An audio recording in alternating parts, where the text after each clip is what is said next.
എന്നുമെന്നും കൂടെയുള്ളവർ. എല്ലാ പ്രതികൂലങ്ങളും വഴിമാറണേ, എല്ലാ തടസ്സങ്ങളും വഴിമാറണേ. ശുഭദിനമാഗതമാകൂ. തളരാതെ നിന്ന പതറാതെ നിന്ന ലജ്ജിച്ചു പോകയില്ല, നാം ലജ്ജിച്ചു പോകയില്ല. തളരാതെ നിന്ന പതറാതെ നിന്ന ലജ്ജിച്ചു പോകയില്ല, നാം ലജ്ജിച്ചു പോകയില്ല. ആരുമില്ലാതെ ഏകനാകുമ്പോ കൂടെയുണ്ടെന്ന് അരുളിയവർ. ആരുമില്ലാതെ ഏകനാകുമ്പോ കൂടെയുണ്ടെന്ന് അരുളിയവർ. എന്നെ നടത്തുന്നവർ, എന്നുമെന്നും കൂടെയുള്ളവർ. ഓ എന്നെ നടത്തുന്നവർ. എല്ലാ പ്രതികൂലങ്ങളും മാറും, ശുഭദിനമാഗതമാകും. എല്ലാ പ്രതികൂലങ്ങളും മാറും, ശുഭദിനമാഗതമാകും. തളരാതെ പതറാതെ നിന്ന ലജ്ജിച്ചു പോകയില്ല, നാം ലജ്ജിച്ചു പോകയില്ല. തളരാതെ നിന്നാൽ പതറാതെ നിന്നാൽ ലജ്ജിച്ചു പോകയില്ല. വിശ്വസിക്കുക, ലജ്ജിച്ചു പോകാത്ത ഒരുവൻ നിന്റെ കൂടെയുണ്ട്. ലജ്ജിച്ചു പോകയില്ല, നാം ലജ്ജിച്ചു പോകയില്ല. ഓ തളരാതെ നിന്ന പതറാതെ നിന്ന ലജ്ജിച്ചു പോകയില്ല, നാം ലജ്ജിച്ചു പോകയില്ല. തളരാതെ നിന്ന പതറാതെ നിന്ന ലജ്ജിച്ചു പോകയില്ല. നിന്നെ ലജ്ജിപ്പിക്കാത്തൊരുവൻ, അവന്റെ പേരത്ര യേശു. എല്ലാ വാതിലുകളും അടയുമ്പോൾ പുതിയ വഴി തുറന്ന് നാം ലജ്ജിച്ചു പോകയില്ല. ഓ തളരാതെ നിന്ന നാം ലജ്ജിച്ചു പോകയില്ല. ഓടി മാമനശേരെ കടലകത്തുവ ബാബാസേ. ഓ തളരാതെ നിന്ന ശാന്തരേ.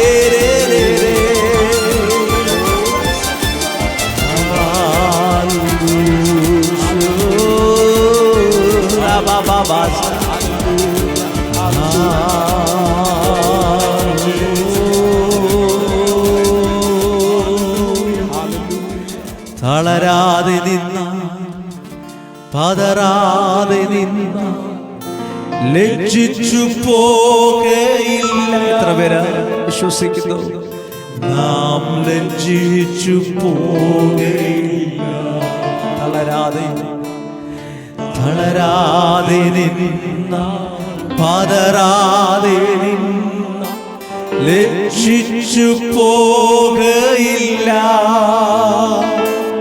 നാം ലജ്ജിച്ചു പോകയില്ല.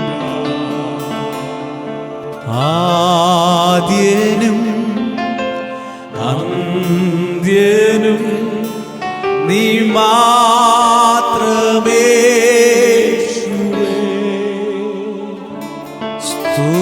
സ്തുതികൾക്കും പുകഴ്ചയ്ക്കും യോഗ്യനേശുവേ. ആദ്യനും ഓ ആദ്യനും അന്ത്യനും നീ മാത്രമേ.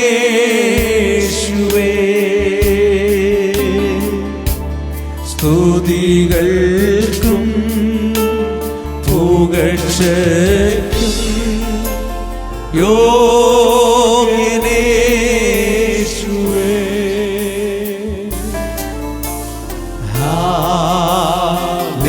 ഹല്ലേലൂയ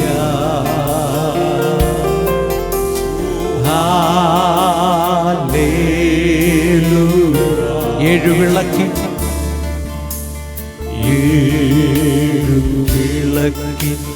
നടുവീ ശോഭ പൂർണ്ണ മാറത്തു പൊൻകച്ച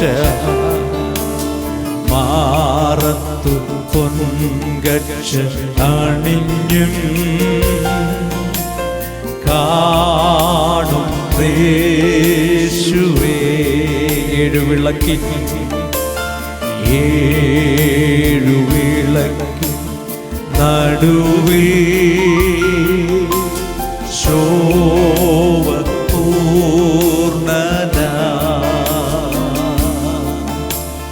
മാറത്തു പൊൻകച്ചയണിഞ്ഞും കാണുന്നേശുവേ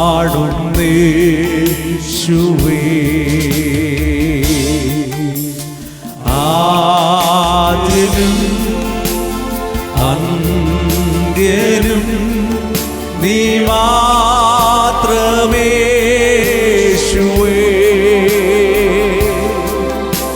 സ്തുതികൾക്കും പുകഴ്ചയ്ക്കും യോഗ്യനേശുവേ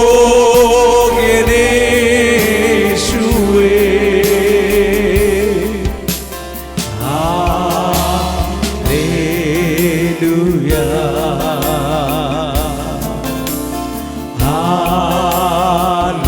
ഹല്ലേലൂയ ഓ ഹല്ലേലൂയ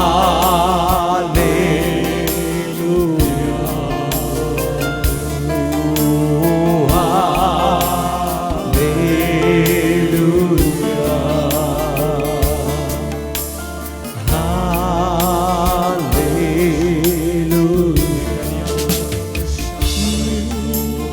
നിത്യസ്നേഹത്താ എന്നെ സ്നേഹിച്ചു യേശു നിത്യസ്നേഹത്താ എന്നെ സ്നേഹിച്ചു അമ്മയേകിടും സ്നേഹത്തെക്കാ ലോകം നൽകിടും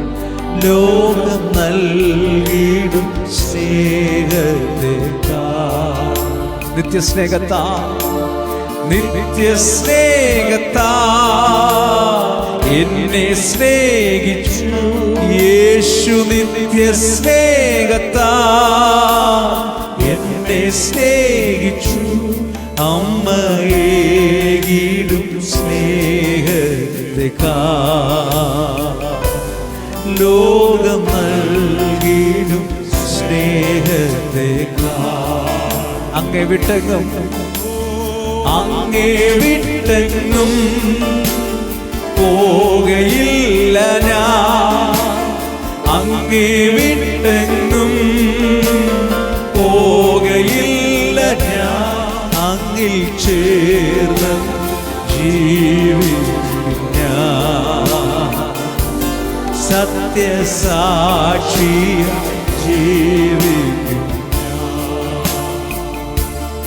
അങ്ങിൽ ചേർന്ന് ജീവിക്കും ഞാൻ സത്യസാക്ഷിയായി ജീവിക്കും ഞാൻ. ഞങ്ങളെ ഈ മാധ്യമത്തിലൂടെ കണ്ടുകൊണ്ടിരിക്കുന്ന ചിലരോട് ഇന്ന് രാത്രി പറയട്ടെ, നിങ്ങളിൽ എല്ലാവരും ഒറ്റപ്പെട്ട അവസ്ഥയിലായിരിക്കാം.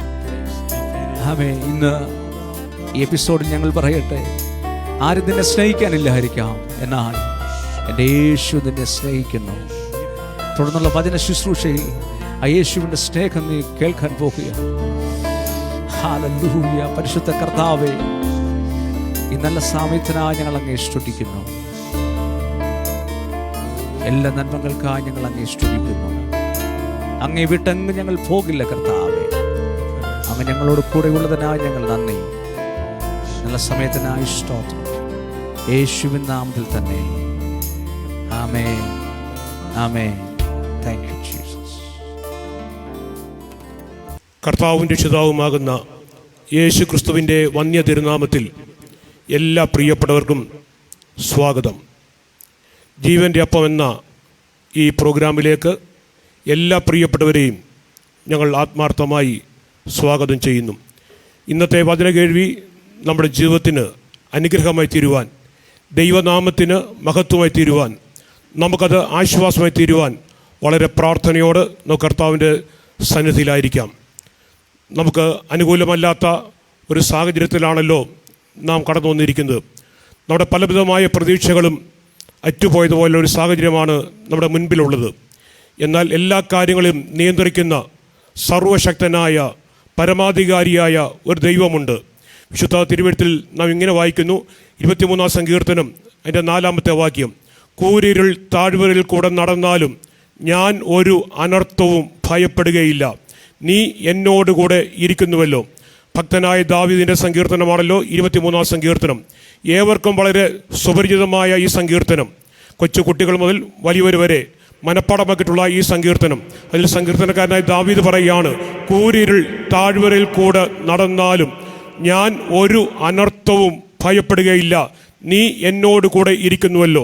കൂരിരുൾ താഴ്വര എന്ന് പറയുമ്പോൾ സാഹചര്യങ്ങൾ എന്താണെന്ന് തിരിച്ചറിയാൻ പറ്റാത്ത, ചുറ്റുപാടുകൾ എന്താണെന്ന് തിരിച്ചറിയാൻ പറ്റാത്ത ഒരു പ്രത്യേക സാഹചര്യമാണല്ലോ. അതിൻ്റെ നടുവിലും ഒരു ഭക്തന് പറയാൻ സാധിക്കുന്നത്, നീ എന്നോട് കൂടെ ഇരിക്കുന്നുവല്ലോ.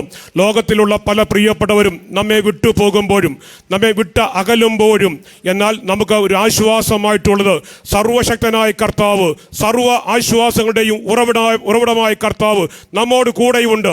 ആ കൂരിരുൾ താഴ്വരയിൽ കൂടെ നാം സഞ്ചരിക്കുമ്പോൾ കർത്താവ് കൂടെ ഉള്ളത് കൊണ്ട് ഭക്തന് പറയുവാൻ സാധിക്കുന്നത്, ഞാൻ ഒരു അനർത്ഥവും ഭയപ്പെടുകയില്ല. പ്രിയ ദൈവമക്കളെ, എന്നെ കേൾക്കുന്ന പ്രിയപ്പെട്ടവരെ, ഈ സമയം ഞാൻ ഓർപ്പിക്കട്ടെ, നമ്മുടെ ജീവിതത്തിൽ പ്രതികൂലങ്ങൾ വരുമ്പോൾ, പ്രതിസന്ധികൾ വരുമ്പോൾ ആരെല്ലാം നമ്മെ വിട്ടകന്നാലും വിട്ടകലാത്ത നല്ലവനായ ഒരു കർത്താവ് നമ്മോട് കൂടെയുണ്ട്. ദാവീദ് ഈ കാര്യം ഓർപ്പിക്കുമ്പോൾ അവനൊരു കാര്യം നന്നായി അറിയാം. യഹോവ എൻ്റെ ഇടയനാണെന്ന് താൻ പറയുമ്പോൾ ഒരു ഇടയൻ്റെ ചുമതല എന്താണെന്നും കടപ്പാടെന്താണെന്നും ഒരു ഇടയൻ ആടിനെ എങ്ങനെ പരിപാലിക്കുന്നുവെന്നും നന്നായി അറിയാവുന്ന ഒരാളാണ് ദാവീദ്. ദാവീദിന്റെ ജീവിതത്തിൽ ആടുകളെ മേയിച്ചുകൊണ്ടിരുന്ന സാഹചര്യത്തിൽ പ്രതികൂലങ്ങൾ വന്നപ്പോൾ, ആടിനെ ആക്രമിക്കാൻ ശത്രുക്കൾ വന്നപ്പോൾ, അതായത് സിംഹവും കരടിയും വന്നപ്പോൾ ദാവീദ് തൻ്റെ ജീവൻ പോലും പകച്ചുകൊണ്ട്, ജീവൻ പോലും പണയം വെച്ചുകൊണ്ടാണ് അതിനെ പരിപാലിച്ചത്. അതുപോലെയാണ് നമ്മുടെ കർത്താവ് നമുക്ക് വേണ്ടി ജീവൻ തന്നവനാണ്. ആ കർത്താവ് നമ്മെ പരിപാലിക്കുന്നവനാണ്. 46-ാം സങ്കീർത്തനം വായിക്കുമ്പോൾ അവിടെയും കാണാൻ സാധിക്കുമല്ലോ, കോരപുത്രന്മാർ പാടുന്നു, ഒരു പ്രകാരമാണ് പറയുന്നത്, ദൈവം നമ്മുടെ സങ്കേതവും ബലവുമാകുന്നു, കഷ്ടങ്ങളിൽ അവൻ ഏറ്റവും അടുത്ത തുണയായിരിക്കുന്നു. കഷ്ടകാലം വരുമ്പോൾ, പ്രയാസങ്ങൾ വരുമ്പോൾ, പ്രതികൂലങ്ങൾ വരുമ്പോൾ നമ്മെ വിട്ടകലാത്ത ഒരു നല്ല കർത്താവുണ്ട്. നഹൂം പ്രവചനം 1:7 നാം ഇങ്ങനെ വായിക്കുന്നു, യഹോവ നല്ലവനും കഷ്ട ദിവസത്തിൽ ശരണവും ആകുന്നു, തങ്ങൾ ആശ്രയിക്കുന്നവരെ അവൻ അറിയുന്നു. 91-ാം സങ്കീർത്തനം വായിക്കുമ്പോൾ അവിടെ ഇങ്ങനെ വായിക്കുന്നു, ഒരു അനർത്ഥവും നിനക്ക് ഭവിക്കയില്ല. അപ്പോൾ നമ്മുടെ ജീവിതത്തിൽ അനർത്ഥം ഭവിക്കാതെ നമ്മെ കാത്തു പരിപാലിക്കുന്ന, നമ്മെ കാത്തു സൂക്ഷിക്കുന്ന സർവശക്തനായ സ്നേഹനിധിയായ നല്ലവനായ ഒരിടയൻ നമ്മോട് കൂടെയുണ്ട്. ജീവിതത്തിൽ പ്രതീക്ഷിക്കാത്ത പല സംഭവങ്ങളും നടക്കുമ്പോൾ, കാര്യങ്ങൾ ആഗ്രഹിക്കുന്ന പോലെ നടക്കാതിരിക്കുമ്പോൾ, കണക്കൂട്ടുകളിൽ പലതും തെറ്റുമ്പോൾ, എന്നെ കേൾക്കുന്ന പ്രിയപ്പെട്ടവരെ, ഒരു കാര്യം നന്നായി അറിയുക, കൂരിരുൾ താഴ്വര സമാനമായ പ്രശ്നങ്ങളിൽ കൂടെയാണ് നീ കടന്നു പോകുന്നതെങ്കിലും നിന്നോട് കൂടെ ഒരാളുണ്ട്. ശത്രുവിൻ്റെ കയ്യിൽ അകപ്പെടാതെ, ശത്രുവിൻ്റെ ആഗ്രഹത്തിന് ഏൽപ്പിച്ചു കൊടുക്കാതെ നിന്നെ ജയോത്സവമായി വഴി നടത്തുവാൻ ആ സർവശക്തനായ കർത്താവ് മതിയായവനാണ്. നിന്നോടുള്ള ദൈവത്തിൻ്റെ വാഗ്ദത്തങ്ങൾ പൂർണ്ണമായി നിവർത്തിക്കുന്നവരെ നിന്നെ പരിപാലിപ്പാൻ, നിന്നെ സൂക്ഷിപ്പാൻ കർത്താവ് നല്ലവനാണ്, മതിയായവനാണ്, സർവശക്തനാണ്. ആ കർത്താവ് പറയുന്നു, ഞാൻ നിന്നെ ഒരു നാളും കൈവിടുകയില്ല, ഞാൻ നിന്നെ ഒരു നാളും ഉപേക്ഷിക്കുകയില്ല. അപ്പനും അമ്മയും നമ്മെ ഉപേക്ഷിച്ചേക്കാം, പ്രിയപ്പെട്ട നമ്മെ ഉപേക്ഷിച്ചേക്കാം. ദാവീദ് ഒരിക്കൽ പറഞ്ഞല്ലോ, എൻ്റെ അപ്പനും അമ്മയും എന്നെ ഉപേക്ഷിച്ചിരിക്കുന്നു, എന്നെ മറന്നിരിക്കുന്നു, എന്നാൽ ദൈവം എന്നെ ചേർത്തുകൊള്ളുന്നു. നമ്മുടെ ജീവിതത്തിൽ ആരെല്ലാം നമ്മെ തള്ളിക്കളഞ്ഞാലും, ആരെല്ലാം നമ്മെ ഉപേക്ഷിച്ചാലും നമ്മെ കൈവിടാത്ത ഒരു നല്ലവനായ കർത്താവുണ്ട്. ഒറ്റപ്പെട്ട സാഹചര്യങ്ങളിൽ, ഭാരങ്ങൾ നേരിടുന്ന സാഹചര്യങ്ങളിൽ, ബുദ്ധിമുട്ടുകൾ അനുഭവിക്കുന്ന സാഹചര്യങ്ങളിൽ നമുക്ക് നല്ല ഉറപ്പുണ്ടായിരിക്കട്ടെ, എൻ്റെ കർത്താവ് എന്നോട് കൂടെയുണ്ട്. പ്രതികൂല സാഹചര്യങ്ങളിൽ, രോഗങ്ങളിൽ, നിരാശകളിൽ നമ്മെ ആശ്വസിപ്പിക്കുന്ന സൗഖ്യദായകനായ കർത്താവ്, ബലപ്പെടുത്തുന്ന കർത്താവ് നമ്മോട് കൂടെയുണ്ട്.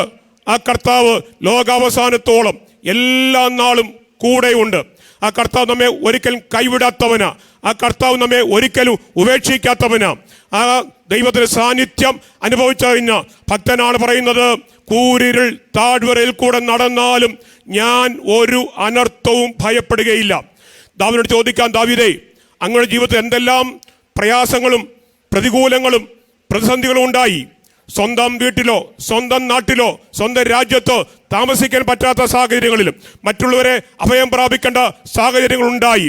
അപ്പോഴും ദാവീദ് പറയുന്നു, ഞാൻ യഹോവയെ എല്ലാ കാലത്തും വാഴ്ത്തും, അവന്റെ സ്തുതി എപ്പോഴും എൻ്റെ നാവിന്മേലിരിക്കും. അതായത് ഏത് പ്രതികൂല സാഹചര്യങ്ങളിലും ദൈവം കൂടെ ഉണ്ടെന്നുള്ള ഉത്തമ ബോധ്യമുള്ള ഭക്തൻ പറയാണ്, ആ ദൈവത്തെ ഞാൻ എല്ലാ കാലത്തും സ്തുതിക്കും, അവന്റെ സ്തുതി എപ്പോഴും എൻ്റെ നാവിന്മേലിരിക്കും. പ്രിയപ്പെട്ടവരെ, പ്രയാസങ്ങളോ പ്രതികൂലങ്ങളോ പ്രതിസന്ധികളോ ആഗ്രഹിക്കാത്ത പലവിധമായ കഷ്ടങ്ങളോ ഞെരുക്കങ്ങളോ കടന്നു വന്നാലും ഭയപ്പെടരുത്, നിരാശപ്പെടരുത്. ലോകാവസാനത്തോളം എല്ലാ നാളും കൂടെ ഇരിക്കാമെന്ന് വാക്ക് പറഞ്ഞ നല്ല കർത്താവ്, നമ്മുടെ വീണ്ടെടുപ്പുകാരൻ നമ്മോട് കൂടെയുണ്ട്. ആ കർത്താവ് നമ്മെ ഒരിക്കലും കൈവിടാത്തവനാണ്. ദാവീദ് പറഞ്ഞ പോലെ നമുക്ക് പറയാം, കൂരിരുൾ താഴ്വരയിൽ കൂടെ നടന്നാലും ഞാൻ ഒരു അനർത്ഥവും ഭയപ്പെടുകയില്ല. ഭയപ്പെടണ്ട, ഞാൻ നിന്നോട് കൂടെയുണ്ട്. ഭ്രമിച്ചു നോക്കണ്ട, ഞാൻ നിന്റെ ദൈവമാകുന്നു. ഞാൻ നിന്നെ സഹായിക്കും, ഞാൻ നിന്നെ ശക്തീകരിക്കും. എൻ്റെ നീതിയുള്ള വലങ്കരം താങ്ങാമെന്ന് വാക്കുപറഞ്ഞ കർത്താവ് നമ്മോട് കൂടെയുണ്ട്. ആ കർത്താവ് എല്ലാറ്റിനും മതിയായവനാണ്, എപ്പോഴും നല്ലവനാണ്, എപ്പോഴും നമ്മോട് കൂടെയുണ്ട്. ആ കർത്താവിൽ ആശ്രയിക്കാം. ദൈവമായ കർത്താവ് നമ്മെ എല്ലാവരെയും സഹായിക്കുമാറാകട്ടെ. തുറന്നു നടക്കുന്ന ദൈവവചന ശുശ്രൂഷയുടെ അനുഗ്രഹത്തിനായി കർത്താവിൻ്റെ ദാസൻ അലക്സ് വർഗീസ് ഇപ്പോൾ പ്രാർത്ഥിക്കുന്നതായിരിക്കും. കർത്താവിൻ്റെ ദാസനെ അതിനായി ക്ഷണിക്കുന്നു. നമുക്ക് പ്രാർത്ഥിക്കാം. പരിശുദ്ധനായ ഞങ്ങളുടെ ദൈവമേ, സ്വർഗീയ പിതാവേ, കർത്താവിൻ്റെ പാർവ്വതത്തിലേക്ക് ഞങ്ങൾ അടുത്തു വരുന്നു. ജീവൻ്റെ അപ്പമെന്നായി പ്രോഗ്രാമിൽ ഒരുമിച്ചായിരിക്കാൻ ക്രമം നൽകിയതിനായി സ്തോത്രം ചെയ്യുന്നു. നല്ല ഗാനങ്ങൾ കേൾക്കാൻ കർത്താവ് ഇടയാക്കിയല്ലോ. ഇത്രത്തോളം കർത്താവ് ഞങ്ങളെ അനുഗ്രഹിച്ചതിനായി സ്തുതിക്കുന്നു. കർത്താവെ, വചന സൂക്ഷിച്ച കർത്താവിൻ്റെ ദാസനെ ദൈവവരങ്ങളിലേക്ക് ഏൽപ്പിച്ച് പ്രാർത്ഥിക്കുന്നു. ശക്തമായ ദൈവം ഉപയോഗിക്കണമേ. ഈ വചനം കേൾക്കുന്ന എല്ലാ പ്രിയപ്പെട്ടവരെയും കർത്താവ് അനുഗ്രഹിക്കണമേ എന്ന് പ്രാർത്ഥിക്കുന്നു. എല്ലാവരെയും കർത്താവ് ശക്തീകരിക്കണമേ, ബലപ്പെടുത്തണമേ, ദൈവകൃപ പകരണമേ എന്ന് പ്രാർത്ഥിക്കുന്നു. കർത്താവിൻ്റെ കരങ്ങളിലേക്ക് സകല വിഷയങ്ങളെ ഏൽപ്പിക്കുന്നു. പ്രാർത്ഥന കേട്ടതിനായി സ്തോത്രം. യേശുക്രിസ്തുവിൻ്റെ നിസ്തുല നാമത്തിൽ തന്നെ, ആമേൻ. കർത്താവിൻ്റെ പരിശുദ്ധ നാമം വാഴ്ത്തപ്പെടുമാറാകട്ടെ. ജീവൻ്റെ അപ്പമെന്ന ഈ പ്രോഗ്രാമിലേക്ക് എല്ലാ പ്രിയപ്പെട്ടവരെയും ഒരിക്കൽ കൂടെ സ്വാഗതം ചെയ്യുന്നു. തുറന്ന് ദൈവവചന കേൾവിക്കുള്ള സമയമാണ്. കർത്താവിൽ പ്രസിദ്ധനും അനുഗ്രഹീതനുമായ പാസ്റ്റർ ഫിലിപ്പ് തോമസ് ദൈവത്തിന് ശുശ്രൂഷിക്കും. കർത്താവിൻ്റെ ദാസനെ ആദരപൂർവ്വം ക്ഷണിക്കുന്നു. ദൈവതിരുനാമത്തിന് മഹത്വം ഉണ്ടാകുമാറാകട്ടെ. മാന്യ പ്രേക്ഷകർക്ക് കർത്താവായ യേശുക്രിസ്തുവിന്റെ നിസ്തുല്യമായ നാമത്തിൽ എൻ്റെ വിനീതമായ സ്നേഹവും വന്ദനവും അറിയിക്കുന്നു. യേശുക്രിസ്തുവിന്റെ സാക്ഷിയായ ജീവന്റെ വചനവുമായി നിങ്ങളുടെ മുൻപാകെ നിൽപ്പാൻ ലഭിച്ച നല്ല സന്ദർഭത്തിനായിട്ട് ദൈവത്തെ സ്തുതിക്കുന്നു, സ്തോത്രം ചെയ്യുന്നു. ഈ അവസരം ഒരുക്കി തന്ന ദൈവത്തിന് സർവ്വമഹത്വവും നൽകുന്നു. ദൈവവചന കേൾവി നമ്മുടെ എല്ലാവരുടെയും ജീവിതത്തിന് അനുഗ്രഹത്തിനും ആശ്വാസത്തിനും വിടുതലിനും കാരണമായി തീരട്ടെ എന്നുള്ള പ്രാർത്ഥനയോട് വിശുദ്ധ തിരുവെഴുത്ത് നമുക്ക് തുറക്കാം.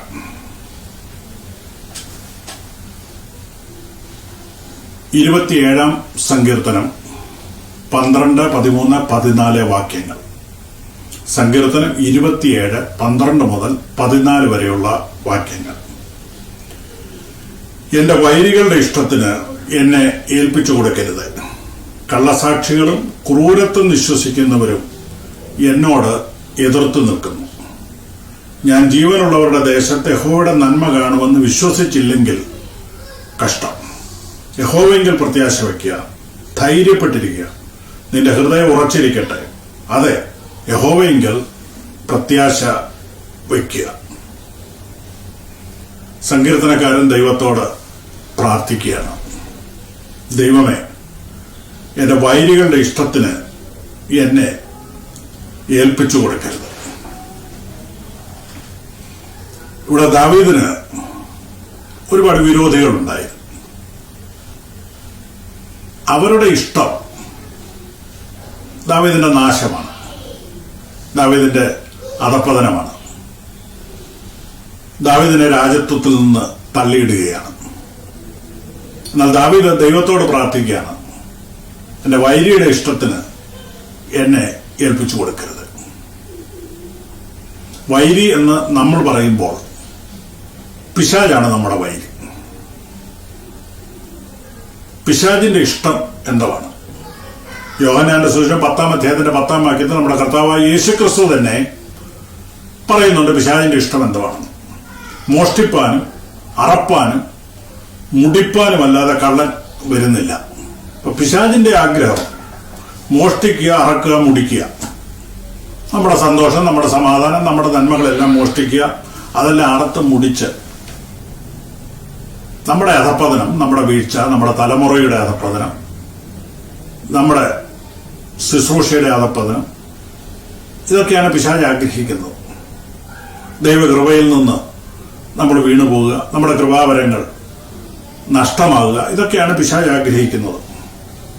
എന്നാൽ യേശു വന്നത് അവർക്ക് ജീവൻ ഉണ്ടാകുവാനും സമൃദ്ധിയായിട്ടുണ്ടാകുവാനും അത്ര ഞാൻ വന്നിരിക്കുന്നത്.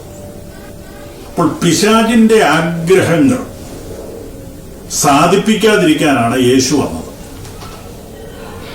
പിശാചിന്റെ ആഗ്രഹം അതിനെ ഇല്ലാതാക്കുവാനാണ് നമ്മുടെ കർത്താവ് നമുക്ക് വേണ്ടി ജീവിക്കുന്നത്. ദാവീദ് ദൈവത്തോട് പ്രാർത്ഥിക്കുന്ന, എന്റെ വൈരികളുടെ ഇഷ്ടത്തിന് എന്നെ ഏൽപ്പിച്ചു കൊടുക്കരുത്. എന്നിട്ട് ദാവീദ് ആ പ്രാർത്ഥന തുടർന്നിട്ട് പറയുന്നു, ഞാൻ ജീവനുള്ളവരുടെ ദേശത്ത് യഹോവയുടെ നന്മ കാണുമെന്ന് വിശ്വസിച്ചില്ലെങ്കിൽ കഷ്ടം. പ്രാർത്ഥിച്ച ദാവീദിന് തന്നെ പിന്നീട് മനസ്സിലായി, ഞാനെന്തിനാ പേടിക്കുന്നത്, ഞാനെന്തിനാ ഇതൊക്കെ ഓർത്ത് ഭാരപ്പെട്ടിരിക്കുന്നത്? ഞാൻ ജീവനുള്ളവരുടെ ദേശത്ത് നന്മ കാണും. ദൈവം എന്റെ കൂടെ ഉണ്ട്. ദൈവം എനിക്ക് അനുകൂലമെങ്കിൽ പ്രതികൂലമാരാണ്? പിശാച് വിചാരിക്കുന്നത് പോലെ കാര്യങ്ങൾ നടക്കത്തില്ല. എന്റെ ദൈവം എന്നെ അനുഗ്രഹിക്കും. എന്റെ ദൈവം എന്റെ നന്മ ആഗ്രഹിക്കുന്ന ദൈവമാണ്. എന്റെ ദൈവം എന്റെ അഭിവൃദ്ധി ആഗ്രഹിക്കുന്ന ദൈവമാണ്. ഞാൻ ജീവനുള്ളവരുടെ ദേശത്ത് യഹോവയുടെ നന്മ കാണുമെന്ന് വിശ്വസിച്ചില്ലെങ്കിൽ കഷ്ടം. അപ്പോൾ ഞാൻ പിശാചിന്റെ ആഗ്രഹങ്ങൾ നടക്കുമെന്ന് പറഞ്ഞാണ് നടക്കാതെ, ദൈവം എന്നെ സഹായിക്കുമെന്ന് പറഞ്ഞാണ് നടന്നില്ലെങ്കിൽ എനിക്ക് കഷ്ടം എന്നാണ് ദാവീദ് പറയുന്നത്. അത് അവസാനിപ്പിക്കുമ്പോൾ ദാവീദ് പറയുന്നത്, യഹോവയിങ്കൽ പ്രത്യാശ വയ്ക്കുക, ധൈര്യപ്പെട്ടിരിക്കുക, നിന്റെ ഹൃദയം ഉറച്ചിരിക്കട്ടെ. അതെ, യഹോവയിങ്കൽ പ്രത്യാശ വയ്ക്കുക. അപ്പോൾ വൈരിയുടെ ഇഷ്ടത്തിന് ദൈവം ഏൽപ്പിച്ചു കൊടുക്കും എന്ന് പറഞ്ഞുകൊണ്ടല്ല നമ്മൾ നടക്കേണ്ടത്. എന്തെല്ലാം പ്രശ്നങ്ങളുണ്ടെങ്കിലും, പ്രതിസന്ധി ഉണ്ടെങ്കിലും, എന്തെല്ലാം ബുദ്ധിമുട്ടുണ്ടെങ്കിലും, രോഗങ്ങളുണ്ടെങ്കിലും യഹോവയിങ്കൽ പ്രത്യാശ വയ്ക്കാൻ ധൈര്യപ്പെട്ടിരിക്കണം. നമ്മുടെ ഹൃദയം ഉറച്ചിരിക്കട്ടെ എന്ന് പറഞ്ഞ് നമ്മുടെ ഹൃദയം കലങ്ങിപ്പോകരുത്. നമ്മൾ പലതിനെ ചൊല്ലി വിചാരപ്പെടുമ്പോൾ നമ്മുടെ ഹൃദയം കലങ്ങിപ്പോകും. മാർത്തയ്ക്ക് അതാണല്ലോ സംഭവിച്ചത്. മാർത്തേ നീ പലതിനെ ചൊല്ലി വിചാരപ്പെട്ട് നിന്റെ ഹൃദയം കലങ്ങിപ്പോയി എന്ന് കർത്താവ് തന്നെ പറയുന്നുണ്ടല്ലോ. ഇപ്പോൾ നമ്മുടെ ഹൃദയം ഉറച്ചിരിക്കണം. ഹൃദയം ഉറയ്ക്കണമെങ്കിൽ ദൈവത്തിൽ പ്രത്യാശ വയ്ക്കണം. ദൈവം എന്റെ ദൈവമാണ്. ഞാൻ അധികാലത്തെ അവനെ അന്വേഷിക്കും. എന്റെ ദൈവം എന്നെ സഹായിക്കും എന്ന് വിശ്വസിക്കണം. 3-ാം സങ്കീർത്തനത്തിൽ ദാവീദ് ദൈവത്തോട് പറയുന്നുണ്ട്, ദൈവമേ, എന്റെ വൈരികൾ എത്ര പെരുകിയിരിക്കുന്നു, എന്നോട് എതിർക്കുന്നവർ അനേകരാകുന്നു, എനിക്ക് ദൈവത്തിങ്കൽ രക്ഷയില്ല എന്ന് എന്നെക്കുറിച്ച് പലരും പറയുന്നു. ഇവിടെ ദാവീദിന്റെ വൈരികളുടെ ആഗ്രഹം, വൈരികൾ പറയുന്നത് എന്താണെന്ന് ദാവീദൂടെ പറയുന്നു. എനിക്ക് ദൈവത്തിങ്കൽ രക്ഷയില്ലെന്ന് എന്നെക്കുറിച്ച് പലരും പറയുന്നു. ദാവീദിന് അനേക വൈരികളുണ്ട്. അവർ പറയുന്നത് ഇനി ദാവീദ് രക്ഷപ്പെടത്തില്ല, ഇപ്രാവശ്യം ദാവീദ് പട്ടുപോകും, പിന്നെ രക്ഷപ്പെടത്തില്ലെന്നാണ്. പക്ഷെ അടുത്ത വാചകത്തിൽ ദാവീദ് പറയുന്നത് ഇങ്ങനെ, നീയോ യഹോവേ എനിക്ക് ചുറ്റും പരിചയം, എന്റെ മഹത്വവും എന്റെ തല ഉയർത്തുന്നവനുമാകും. ഇപ്പൊ പരിചയ പിടിക്കാൻ സൈന്യമില്ലെങ്കിലും ദാവീദിന് ഉറപ്പുണ്ട്, ദൈവം എനിക്ക് പരിചയമാണ്. എനിക്ക് നേരെ വരുന്ന തീയമ്പുകളെ ചെറുത്തു നിൽപ്പാൻ ദൈവം പരിചയ പിടിച്ചിട്ടുണ്ട്. രാജാവിന് പരിചയ പിടിക്കേണ്ട സൈന്യമാണ്. പക്ഷെ ദാവീദ് പറയുന്നു, സൈന്യമില്ലെങ്കിലും സൈന്യങ്ങളുടെ ദൈവമായ യഹോവ എന്റെ കൂടെയുണ്ട്, യുദ്ധം യഹോവയ്ക്കുള്ളതാണ്, ദൈവം പരിചയ പിടിച്ചുകൊള്ളും. ശത്രു എന്തെല്ലാം കെണികൾ ഒരുക്കിയാലും ദൈവം എന്റെ കൂടെയുണ്ട്. നീ എന്റെ മഹത്വവും എന്റെ തല ഉയർത്തുന്നവനുമാണ്. വൈരിയുടെ ഇഷ്ടം ദാവീദ് തലയിൽ മുണ്ടിട്ട് ഇങ്ങനെ നിരാശപ്പെട്ട് കുനിഞ്ഞു നടക്കണമെന്നാണ്. പക്ഷെ ദാവീദ് പറയുന്നത്, ദൈവം എന്റെ തല ഉയർത്തും, ദൈവം എന്റെ തല ഉയർത്തും, ദൈവം എന്റെ തല ഉയർത്തും. അതാണ് നമ്മുടെ വിശ്വാസം. എന്റെ വൈരിയുടെ ഇഷ്ടത്തിന് ദൈവം എന്നെ ഏൽപ്പിക്കുകയില്ല. അപ്പോൾ നമ്മുടെ മനോഭാവം മാറണം. നമ്മൾ ദൈവത്തിൽ ധൈര്യപ്പെടണം, ദൈവത്തിൽ പ്രത്യാശ വെക്കണം. ചുറ്റും ഭീതി എന്ന അപശ്രുതി പരക്കുമ്പോൾ, ദൈവത്തിങ്കിൽ രക്ഷയില്ലെന്ന് ആളുകൾ പറയുമ്പോൾ, നിങ്ങളുടെ രോഗം സൗഖ്യമാകില്ലെന്ന് ആളുകൾ പറയുമ്പോൾ, നിങ്ങളുടെ ആവശ്യങ്ങൾ നടക്കിയില്ല എന്ന് പറയുമ്പോൾ, നിങ്ങളുടെ പ്രാർത്ഥനയ്ക്ക് മറുപടി കിട്ടത്തില്ല എന്ന് മറ്റുള്ളവർ പറയുമ്പോൾ, ദൈവത്തിങ്കിൽ പ്രത്യാശ വെക്കണം, ദൈവവചനത്തിൽ ഉറയ്ക്കണം. ദൈവം എൻ്റെ കൂടെയുണ്ട്, ദൈവം എൻ്റെ ഹൃദയത്തിന്റെ ആഗ്രഹങ്ങൾ സാധിപ്പിക്കും, സാധുക്കളുടെ പ്രത്യാശയ്ക്ക് ഭംഗം വരുത്താത്ത ഒരു ദൈവം എൻ്റെ കൂടെയുണ്ട്, ദൈവം എനിക്ക് അനുകൂലമാണ് എന്ന് മനസ്സ് ഉറയ്ക്കണം. ദാവീദ് രാജാവായിട്ട് അഭിഷേകം ചെയ്യപ്പെട്ടയാളാണെങ്കിലും ശൗല് ദാവീദിനെ കൊന്നുകളവാനായിട്ട് തീരുമാനിച്ചയാളാണ്. ദാവീദിന്റെ വിജയത്തിൽ അസൂയ പൂണ്ട ശൗല് ദാവീദിനെ അപായപ്പെടുത്തുവാൻ പലവട്ടം ശ്രമിച്ചു, കുത്തുപെറിഞ്ഞു. ദൈവം അത്ഭുതകരമായി ദാവീദിനെ വിടുവിച്ചു. എന്നാൽ ഒരിക്കൽ ദാവീദ് നിരാശയോടെ പറയുന്നുണ്ട്, എനിക്ക് മരണത്തിനും ഇടയ്ക്ക് ഒരു മുഴ നീളമേ ഉള്ളെന്ന്. മറ്റൊരു സമയത്ത് പറഞ്ഞു, ഞാൻ ശൗലിന്റെ കയ്യാൽ വീണു പോകത്തേ ഉള്ളൂ. ദാവീദ് അങ്ങ് ഭയപ്പെട്ട് പറഞ്ഞുപോയി, ശൗൽ എന്നെ വകവരുത്തും, ഇനി എനിക്ക് മരണത്തിനിടയ്ക്ക് ഒരു മുഴ നീളമേ ഉള്ളൂ, ശൗലിന്റെ കയ്യാൽ ഞാൻ വീണു പോകും എന്ന് ദാവീദ് സംശയിച്ച സമയമുണ്ടെങ്കിലും എന്താ സംഭവിച്ചത്? അപ്പോസ്തലപ്രവൃത്തി 13-ാം അധ്യായത്തിൽ നാം വായിക്കുന്ന, ദാവീദ് ദൈവത്തിന്റെ ആലോചനയ്ക്ക് ശുശ്രൂഷ ചെയ്ത ശേഷം തന്റെ പിതാക്കന്മാരോട് ചേർന്നു. അപ്പോൾ ആ തലമുറയിൽ ദാവീദിന് ചെയ്യുവാൻ വേണ്ടി ദൈവം നിർണയിച്ച നിർണയം അനുസരിച്ച് ദൈവത്തിന്റെ ആലോചന പ്രകാരം ശുശ്രൂഷിച്ചിട്ട് അവന്റെ കുറിച്ചുള്ള ദൈവത്തിന്റെ ഹിതം നിറവേറ്റിയിട്ട് ദൈവത്തിന്റെ ഹൃദയപ്രകാരമുള്ള മനുഷ്യൻ എന്നുള്ള പേര് സമ്പാദിച്ച് ഇസ്രായേലിന്റെ മധുരഗായകനായി അറിയപ്പെട്ട് ദാവീദ് തന്റെ പിതാക്കന്മാരോട് ചേർന്നു. ശൗലിന്റെ ആഗ്രഹത്തിന് ദൈവം ദാവീദിനെ ഏൽപ്പിച്ചു കൊടുത്തില്ല.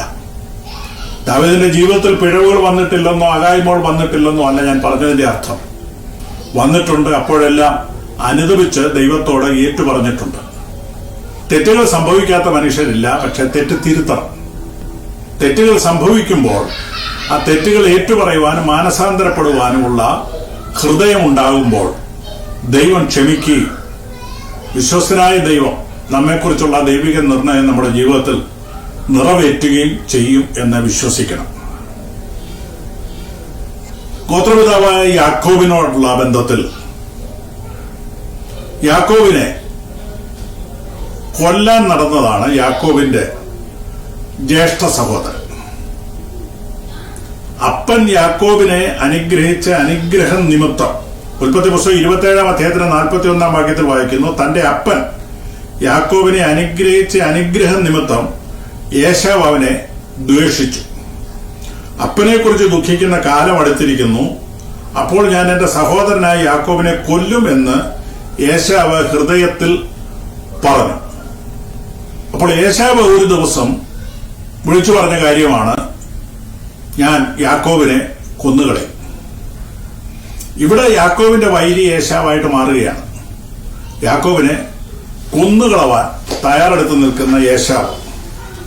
അതുകൊണ്ടാണല്ലോ യാക്കോബ് അവിടുന്ന് ഭയപ്പെട്ട് ഓടേണ്ടതായിട്ട് വന്ന അമ്മ അവനോട് പറഞ്ഞു, നിന്റെ ജ്യേഷ്ഠൻ നിന്നെ കൊല്ലാനിരിക്കുകയാണ്, നിന്റെ അപ്പന്റെ കാലം കഴിഞ്ഞിട്ട് കൊല്ലാനിരിക്കുക, എന്റെ ആങ്ങളയുടെ അടുത്തോട്ട് ഓടിപ്പോക്കോളാൻ പറഞ്ഞതനുസരിച്ച് യാക്കോബ് അവിടുന്ന് ഭയപ്പെട്ട് ഓടിപ്പോവുകയാണ്.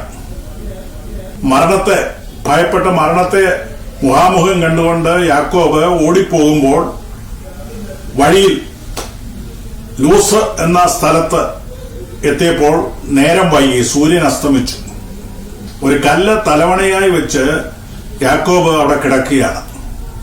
അങ്ങനെ അവിടെ കിടക്കുമ്പോഴാണ് ഒരു സ്വപ്നം കാണുന്നത്. 28-ാം അധ്യായം 12 മുതൽ 15 വരെ അവനൊരു സ്വപ്നം കണ്ടു. ഇതാ ഭൂമിയിൽ വെച്ചിരിക്കുന്ന ഒരു കോവേണി, അതിന്റെ തല സ്വർഗത്തോളം എത്തിയിരിക്കുന്നു, ദൈവത്തിന്റെ ദൂതന്മാർ അതിന്മേൽ കൂടി കയറുകയും ഇറങ്ങുകയുമായിരുന്നു. അതും ഇത് യഹോവ നിന്ന് അരുളി ചെയ്തത്, ഞാൻ നിന്റെ പിതാവായ അബ്രഹാമിന്റെ ദൈവവും ഇസഹാക്കിന്റെ ദൈവമായ യഹോവയാകുന്നു. നീ കിടക്കുന്ന ഭൂമിയെ ഞാൻ നിനക്കും നിന്റെ സന്തതിക്കും തരും. നിന്റെ സന്തതി ഭൂമിയിലെ പൊടി പോലെയാകും. നീ പടിഞ്ഞാറോട്ടും കിഴക്കോട്ടും വടക്കോട്ടും തെക്കോട്ടും പരക്കും. നീ മുഖാന്തരം നിന്റെ സന്തതി മുഖാന്തരവും ഭൂമിയിലെ സകല വംശങ്ങളും അനുഗ്രഹിക്കപ്പെടും. ഇതാ ഞാൻ നിന്നോടുകൂടെയുണ്ട്, നീ പോകുന്നിടത്തൊക്കെയും നിന്നെ കാത്ത് ഈ രാജ്യത്തേക്ക് നിന്നെ മടക്കി വരുത്തും. ഞാൻ നിന്നെ കൈവിടാതെ നിന്നോട് അരുളി ചെയ്തത് നിവർത്തിക്കും. അപ്പോൾ സഹോദരൻ പറഞ്ഞു, ഞാൻ നിന്നെ കൊന്നുകളെ. പക്ഷെ പോകുന്ന വഴിയിൽ ദൈവം പ്രത്യക്ഷപ്പെട്ടിട്ട് പറയുകയാണ്, ഞാൻ നിന്റെ കൂടുണ്ട്. മാത്രമല്ല, ഞാൻ നിന്നെ കൈവിടാതെ നിന്നോട് അരുളി ചെയ്തത് നിവർത്തിക്കും. എന്തുവാ അരുളി ചെയ്തത്? മൂത്തവൻ ഇളയവനെ സേവിക്കുമെന്ന് ദൈവം നേരത്തെ പറഞ്ഞിട്ടുണ്ട്.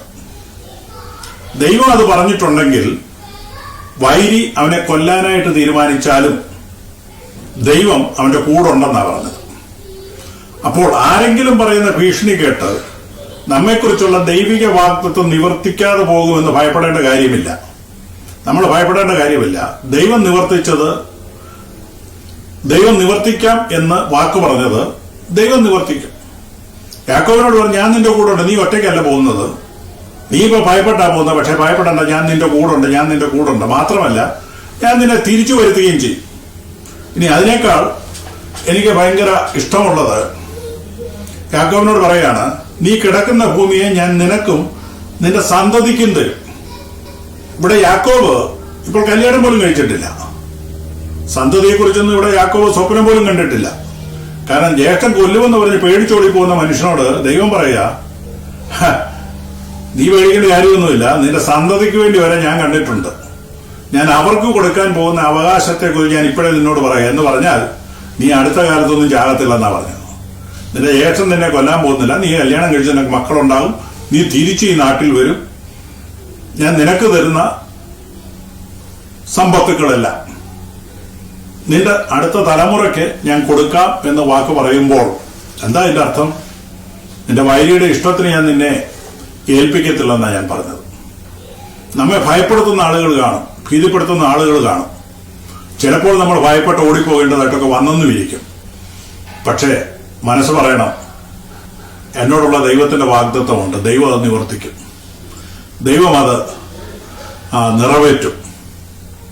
ദൈവം വിശ്വസ്തനാണ്, ദൈവം എന്നെ കൈവിടത്തില്ല, എന്റെ വൈരിയുടെ ഇഷ്ടത്തിന് ദൈവം എന്നെ ഏൽപ്പിക്കത്തില്ല എന്ന മനസ്സ് ഉറയ്ക്കണം. അവിടുന്ന് യാക്കോബ് പേടിച്ച് അമ്മാവന്റെ വീട്ടിൽ പോന്നു. അമ്മാവന്റെ വീട്ടിൽ നിന്ന് 20 വർഷം കഴിഞ്ഞ് യാക്കോബ് തിരിച്ച് സ്വന്തം നാട്ടിലേക്ക് വരികയാണ്. സ്വന്തം നാട്ടിലേക്ക് പോരുമ്പോൾ യാക്കോബ് അവിടുന്ന് ഒളിച്ചോടിയാ വരുന്നത്. അമ്മാവനായ ലാബാൻ വിവരം അറിഞ്ഞപ്പോൾ യാക്കോബിനെ പിന്തുടർന്നു. യാക്കോബിനെ ഓടിച്ചിട്ട് പിടിക്കാൻ അമ്മാവൻ അവിടുന്ന് പുറപ്പെട്ട് യാക്കോബിന്റെ പുറകെ ഓടിപ്പോവുകയാണ്. അവർ തമ്മിൽ വഴിയിൽ വെച്ച് നേർക്കുനേർ വരുമ്പോൾ അമ്മാവൻ അനന്തരവനോട് പറയുന്ന ഒരു വാചകമുണ്ട്. 31-ാം അധ്യായത്തിന്റെ 29-ാം വാക്യം, നിങ്ങളോട് ദോഷം ചെയ്യുവാൻ എന്റെ പക്കൽ ശക്തിയുണ്ട്. അപ്പൊ എന്തിനാ വന്നത്? ദോഷം ചെയ്യാനാ വന്നത്. ഒളിച്ചോടി പോയ അനന്തരവനെ ഇടയ്ക്ക് വെച്ച് കണ്ട് പ്രാർത്ഥിച്ച് അനുഗ്രഹിച്ചു വിടാൻ വന്നതല്ല, അവനോട് ദോഷം ചെയ്യാനാ വന്നത്. എന്നിട്ട് അടുത്ത് വന്നപ്പോൾ അമ്മാവൻ അനന്തരവനോട് പറയാം, നിന്നോട് ദോഷം ചെയ്യാനുള്ള ശക്തിയൊക്കെ എനിക്ക് ഉണ്ട്, പിന്നെ എന്താ ചെയ്യാത്തത്? അദ്ദേഹം തന്നെ പറയട്ടെ. എങ്കിലും നീ യാക്കോബിനോട് ഗുണമെങ്കിലും ദോഷമെങ്കിലും ചെയ്യാതിരിക്കാൻ സൂക്ഷിച്ചുകൊള്ളുക എന്ന് നിങ്ങളുടെ പിതാവിന്റെ ദൈവം കഴിഞ്ഞ രാത്രി എന്നോട് കൽപ്പിച്ചിരിക്കുന്നു. എന്താ ദോഷം ചെയ്യാനെന്നറിയാമോ? ലാബാനോട് തലേ രാത്രിയിൽ ദൈവം പ്രത്യക്ഷപ്പെട്ടിട്ട് പറഞ്ഞു, നീ യാക്കോബിനോട് ഗുണം ചെയ്യാനും ദോഷം ചെയ്യാനും മുതിർന്നേക്കരുത്. നീ അവന് ദോഷം ചെയ്യാനാ പോകുന്നത്. പക്ഷെ ദൈവം ലാബാനോട് പറഞ്ഞു, നീ ദോഷവും ചെയ്യരുത്, നീ ഒട്ട് ഗുണവും ചെയ്യണ്ട, കാരണം ഞാൻ അവനെ അനുഗ്രഹിച്ചിരിക്കുക, പിന്നെ നിന്റെ ഗുണമൊന്നും അവന് വേണ്ട. അഥവാ ലാബാന് ദോഷം ചെയ്യാൻ ശക്തി ഉണ്ടായിരുന്നിട്ടും ദൈവം തടഞ്ഞു. മനസ്സിലാക്കുക, നമ്മെക്കാൾ കഴിവുള്ളവര്, സ്വാധീനമുള്ളവര്, ശക്തിയുള്ളവരൊക്കെ നമ്മെ തടയുവാനും നമ്മെ നശിപ്പിക്കുവാനും ഇല്ലായ്മ ചെയ്യുവാനും പദ്ധതികൾ ഇടുമ്പോൾ അവരോട് സംസാരിക്കുന്ന ഒരു ദൈവമുണ്ട്, അവരെ തടയുന്ന ഒരു ദൈവമുണ്ട്.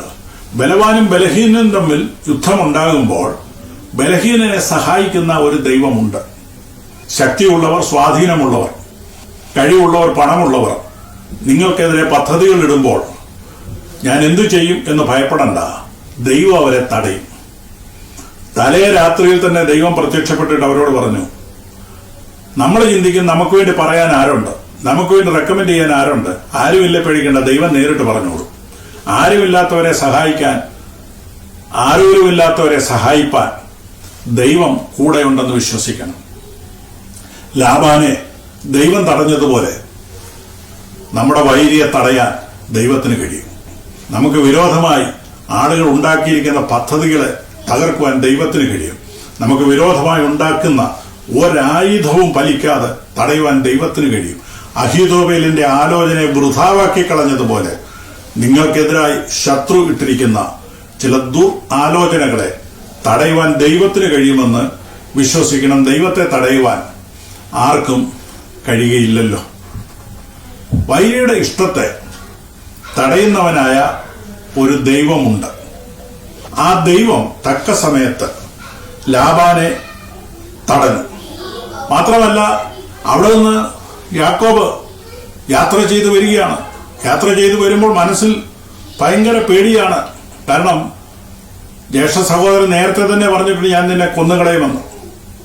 അപ്പോൾ ഈ യാത്രയിൽ വീടിനോട് അടുക്കുമ്പോൾ അവനെ കൊന്നുകളയുമോ എന്നുള്ള ഭയമുണ്ട്. 20 വർഷം കഴിഞ്ഞ് മടങ്ങി വരുമ്പോൾ എന്നാൽ സംഭവിച്ചെന്നാണെന്നറിയാമോ? യാക്കോബ് ആരെ ഭയപ്പെട്ടോ ആ സഹോദരൻ തന്നെ വന്ന് യാക്കോബിനെ ചുംബനം ചെയ്ത് സ്വീകരിക്കുന്നു. നാം ഇങ്ങനെ വായിക്കുന്നത്, ഏശാവ് ഓടി വന്നവനെ എതിരേറ്റു. യാക്കോബ് ചിന്തിച്ചു കാണും കൊല്ലാനാ വരുന്നതെന്ന്. യാക്കോബ് ഭയപ്പെട്ട് കാണും. പക്ഷെ ഓടി വന്നവനെ എതിരേറ്റ് ആലിംഗനം ചെയ്തു. അവന്റെ കഴുത്തിൽ വീണവനെ ചുംബിച്ചു. രണ്ടുപേരും കരഞ്ഞു. നോക്കുക, എത്ര വലിയ ദൈവപ്രവൃത്തിയാണ് അവിടെ നടന്നത്. കൊന്നുകളയും എന്ന് പറഞ്ഞവൻ തന്നെ ഓടി വന്ന് കെട്ടിപ്പിടിച്ച് കരഞ്ഞ് ചുംബനം ചെയ്ത് സന്തോഷത്തോടെ അവനെ ആനയിച്ച് അവന്റെ വീട്ടിൽ കൊണ്ടുപോകത്തക്ക വണ്ണം ദൈവം പ്രവർത്തിച്ചു. വൈരിയുടെ ഇഷ്ടത്തിന് ഏൽപ്പിച്ചു കൊടുക്കാതെ ദൈവം അത്ഭുതകരമായി യാക്കോബിനെ അവിടെ സംരക്ഷിച്ചു. ഇതുപോലെ തന്നെയാണല്ലോ ഇസ്രായേൽ മക്കൾ മിസ്രൈമിൽ നിന്ന് യാത്ര ചെയ്യുമ്പോൾ അവരുടെ വൈരിയായിരുന്നു ഫറവോൻ. ഫറവോന്റെ ആഗ്രഹം ഇവരെ വഴിയിൽ വെച്ച് തടഞ്ഞ് ഇവരെ നശിപ്പിച്ചു കളയണമെന്നായിരുന്നു. പുറപ്പാട് ദിവസം 15-ാം അധ്യായത്തിന്റെ 9-10 വാക്യങ്ങളിൽ നാം വായിക്കുന്നുണ്ട്. ഫറവോൻ പറയുന്നു, ഞാൻ പിന്തുടരും, പിടിക്കും, കൊള്ള പങ്കിടും, എന്റെ ആശ അവരാൽ പൂർത്തിയാകും, ഞാൻ എന്റെ വാൾ ഊരും, എന്റെ കൈ അവരെ നിഗ്രഹിക്കും എന്ന് ശത്രു പറഞ്ഞു. അപ്പോൾ ഫറവോൻ പറഞ്ഞ കാര്യമാണ്, ഇസ്രായേൽ മക്കൾ മിസ്രൈമിൽ നിന്ന് ഒരു രാത്രിയിൽ യാത്ര പുറപ്പെടുന്നു. പെസഹ കുഞ്ഞാടിനെ അറുത്ത് കടലക്കാലിന്മേലും കുറുമ്പടിമേലും രക്തം പുരട്ടി സംഹാരദൂതൻ കടക്കാതെ വണ്ണം ദൈവം അവരെ സംരക്ഷിച്ച് അവര് അവിടെ നിന്ന് സന്തോഷത്തോടെ യാത്ര തിരിച്ചു. ദൈവം അവർക്ക് വാഗ്ദത്തം ചെയ്ത പാലും തേനും ഒഴുകുന്ന കനാൻ നാട്ടിലേക്ക് അവർ യാത്ര ചെയ്യുകയാണ്. എന്നാൽ ഫറവോൻ അവരെ വിട്ടയപ്പാൻ മനസ്സില്ലാതെ അവരെ പിന്തുടരുകയാണ്. വഴിയിൽ വെച്ച് അവരെ പിടിക്കുവാൻ, വഴിയിൽ വെച്ച് അവരെ നശിപ്പിക്കുവാൻ താൻ പറയുന്നത്, ഞാൻ അവരെ വാളൂരും, ഞാൻ അവരെ നിഗ്രഹിക്കും, ഞാൻ കൊള്ള പങ്കിടും എന്നൊക്കെ പറഞ്ഞുകൊണ്ട് ഫറവോൻ പുറകെ വരികയാണ്. ഫറവോൻ പുറകെ വരുമ്പോൾ ഇവർ ചെങ്കടലിന്റെ തീരത്തെത്തിയപ്പോൾ ഫറവോൻ പുറകിലെത്തി. അപ്പോൾ മുൻപിൽ ചെങ്കടല്, പുറകിൽ ഫറവോൻ. രണ്ടു വശത്തും ബാൽസെഫോർ മലകളാണ്. രക്ഷപ്പെടുവാൻ ഒരു മാർഗവും ഇല്ലാതിരുന്നപ്പോൾ ഇസ്രായേൽ മക്കൾ ഭയപ്പെട്ടുപോയി, അവരെ നിരാശപ്പെട്ടുപോയി. നിരാശയുടെ വാക്കുകൾ അവർ പറയുന്നുണ്ട്. അവർ മോശയ്ക്ക് വിപരീതമായി സംസാരിക്കുന്നുണ്ട്. നീ ഞങ്ങളെ മരുഭൂമിയിൽ ശവക്കുഴി ഇല്ലാഞ്ഞിട്ടാണ് ഇവിടെ കൊണ്ടുവന്നത്, ഞങ്ങളെ കൊല്ലാനാണ് കൊണ്ടുവന്നത് എന്നൊക്കെ അവർ പരാതി പറയുന്നുണ്ട്. എന്നാൽ മോശ ദൈവത്തോട് പ്രാർത്ഥിച്ചു. മോശ ദൈവത്തോട് നിലവിളിച്ചപ്പോൾ ദൈവം അവിടെ അത്ഭുതം പ്രവർത്തിക്കുകയാണ്. ചെങ്കടലിനെ രണ്ടായിട്ട് ദൈവം വിഭജിച്ചു. മോശയുടെ കയ്യിലുള്ള വടി നീട്ടിയപ്പോൾ ദൈവം മോശയോട് പറഞ്ഞതാണ്, നിന്റെ കയ്യിലുള്ള വടി നീട്ടാൻ പറഞ്ഞു. വടി നീട്ടിയപ്പോൾ അവിടെ മുൻപിൽ ചെങ്കടലുണ്ടായിരുന്നു. ആ ചെങ്കടൽ രണ്ടായി വിഭജിക്കപ്പെട്ടിട്ട് ഉണങ്ങിയ നിലത്തുകൂടി അവരെ മറുകരയിലേക്ക് പോയി. അവർക്ക് സഞ്ചരിച്ചു പോകാൻ തക്ക വീതിയിൽ ചെങ്കടൽ മാറി നിന്നു. ഉണങ്ങിയ നിലത്തൂടെ അവർ ചെങ്കടലിന് അക്കരെ എത്തുകയാണ്. അപ്പോൾ പുറകിലൊരു സൈന്യമുണ്ട്, ഫറവോന്റെ സൈന്യം. അവർ പറഞ്ഞുകൊണ്ടിരിക്കുന്ന ഇതാണ്: ഞാൻ പിന്തുടരും, ഞാൻ പിടിക്കും, കൊള്ള പങ്കിടും, എന്റെ ആശ അവരാൽ പൂർത്തിയാകും, എന്റെ വാൾ ഊരും, എന്റെ കൈ അവരെ നിഗ്രഹിക്കും എന്ന് ശത്രു പറഞ്ഞു. നിങ്ങൾ വിശ്വസിക്ക്, ശത്രു പറഞ്ഞത് നടക്കാൻ പോകുന്നില്ല. ശത്രുവിന്റെ ആഗ്രഹം പറഞ്ഞതേ ഉള്ളൂ. പക്ഷെ ദൈവം ഇവരെ പാലും തേനും ഒഴുകുന്ന കനാൻ നാട്ടിലോട്ടാണ് കൊണ്ടുപോകുന്നതെങ്കിൽ വഴിയിൽ തടയാൻ ദൈവം ശത്രുവിനെ അനുവദിക്കുകയില്ല. ശത്രുവിന് എന്തെങ്കിലുമൊക്കെ വിളിച്ചു പറയാം, പുറകെ ചെല്ലാം. പക്ഷേ വഴിയില്ലെന്ന് തോന്നിയ ഇടത്ത് ചെങ്കടലിന്റെ നടുവിൽ കൂടെ ദൈവം അവർക്ക് വേണ്ടി വഴിയൊരുക്കി അവരെ അങ്ങേക്കരയിലെത്തിച്ചു. ഇത് കണ്ട് ഫറവോനും സൈന്യവും ഈ ദൈവം അവർക്ക് വേണ്ടി ഒരുക്കിയ വഴിയിലൂടെ പിന്തുടരുവാനായിട്ട് ശ്രമിച്ചപ്പോൾ ദൈവം ചെയ്തത്, നിന്റെ കാറ്റിനെ നീ ഊതിച്ചു, കടൽ അവരെ മൂടി. അവർ ഈയം പോലെ പെരുവെള്ളത്തിൽ താണു. ഇസ്രായേൽ മക്കൾ ചെങ്കടലിന്റെ നടുവിലൂടെ നടന്നു പോയപ്പോൾ അതുപോലെ നടക്കാൻ ശ്രമിച്ച ഫറവോൻ അങ്ങോട്ട് ഇറങ്ങിയപ്പോൾ വെള്ളം വീണ്ടും അവരെ മൂടി. ചിറ പോലെ നിന്ന വെള്ളം തിരിച്ച് വന്നു. എന്താ കാര്യം? ദൈവം തന്റെ കാറ്റിനെ ഊതിച്ചു. വിശ്വസിക്കുക, നമ്മെ പിന്തുടരുന്ന വൈരിയെ ഇല്ലായ്മ ചെയ്യാൻ ദൈവത്തിന് തന്റെ കാറ്റ് ഊതിച്ചാൽ മതി. നമ്മുടെ ആയുധം കൊണ്ടല്ല നമ്മൾ നമ്മുടെ യുദ്ധം ജയിക്കുന്നത്. ഇസ്രായേൽ മക്കൾ അവരുടെ ആയുധം കൊണ്ടല്ല യുദ്ധം ജയിച്ചത്. വാളും കുന്തവും രഥവും കുതിരയും ഒക്കെ ആയിട്ടാണ് ശത്രു വന്നത്. പക്ഷെ ഒരായുധവും കയ്യിലില്ലായിരുന്നു, ഒരു രഥവുമില്ല, ഒരു കുതിരയുമില്ല. പക്ഷെ അവരെ പരാജയപ്പെടുത്തുവാൻ ദൈവം അനുവദിച്ചില്ല. കാരണം യുദ്ധം യഹോവയ്ക്കുള്ളതാണ്. സൈന്യബലം കൊണ്ട് രാജാവ് ജയം പ്രാപിക്കുന്നില്ല. ജയത്തിന് കുതിര വ്യർത്ഥമാണെന്ന് അവിടെ തെളിയിച്ചുകൊണ്ട് ഫറവോനെയും സൈന്യത്തെയും വെള്ളത്തിൽ മുക്കിത്താഴ്ത്തിയ ദൈവം ഇസ്രായേൽ മക്കളെ ഒരു പോറല് പോലും ഏൽപ്പിക്കാതെ മറുകരയിലെത്തിച്ചു. അഥവാ വഴിയില്ല എന്ന് തോന്നുന്നിടത്ത് ദൈവം ഒരു വഴി കണ്ടിട്ടുണ്ട്. ശത്രുവിന്റെ വാക്കുകൾ കേട്ട് ഭയപ്പെടരുത്. മുൻപിൽ ചെങ്കടലായിരിക്കാം, പുറകിൽ വെല്ലുവിളിക്കുന്ന സൈന്യമായിരിക്കാം. ആ സൈന്യം പറയുന്ന ഭീഷണിയുടെ വാക്കുകൾ കേട്ട് ഭയപ്പെടരുത്. നിന്റെ വൈരിയുടെ ഇഷ്ടത്തിന് ദൈവം ഏൽപ്പിക്കുകയില്ല. ദൈവത്തിന് നിങ്ങളെക്കുറിച്ച് ഒരു പദ്ധതിയുണ്ട്, ദൈവത്തിന് നിങ്ങളെക്കുറിച്ചൊരു നിർണയമുണ്ട്. അതിൽ നിന്ന് തടയുവാൻ ഒരു പിശാചിനും കഴിയില്ല, ഒരു പിശാചിന്റെ ഏജന്റിനും കഴിയില്ല. യുദ്ധം യഹോവയ്ക്കുള്ളതാണെന്നും വൈരിയുടെ ഇഷ്ടത്തിന് ദൈവം ഏൽപ്പിക്കില്ലെന്നും നമ്മൾ വിശ്വസിക്കണം. ദാവീദിന്റെ വൈരിയുടെ കയ്യിൽ നിന്ന് ദൈവം വിടുവിച്ചു. യാക്കോബിനെ അവന്റെ വൈരികളുടെ കയ്യിൽ നിന്ന് ദൈവം വിടുവിച്ചു. ഇസ്രായേൽ മക്കളെ അവരുടെ വൈരിയായ ഫറവോന്റെ കയ്യിൽ നിന്ന് ദൈവം വിടുവിച്ചു. ആ ദൈവം നമ്മെയും വിടുവിപ്പാൻ ശക്തനാണ്. പിശാചിന്റെ ആഗ്രഹത്തിന് ദൈവം വിട്ടുകൊടുക്കാതെ ദൈവത്തിന്റെ വഴിയിലൂടെ ഒരു പുതുവഴി ഒരുക്കി അങ്ങേ കരയിലെത്തിക്കുമെന്ന് വിശ്വസിക്കാം, പ്രാർത്ഥിക്കാം. ദൈവം എല്ലാവരെയും അനുഗ്രഹിക്കുമാറാകട്ടെ. ഇതുവരെ ഞങ്ങളെ ശ്രദ്ധിച്ചുകൊണ്ടിരുന്ന എല്ലാ മാന്യ ശ്രോതാക്കൾക്കും ക്രിസ്തുവിന്റെ ധന്യനാമത്തിൽ ഞങ്ങളുടെ നന്ദിയെ അറിയിക്കുന്നു.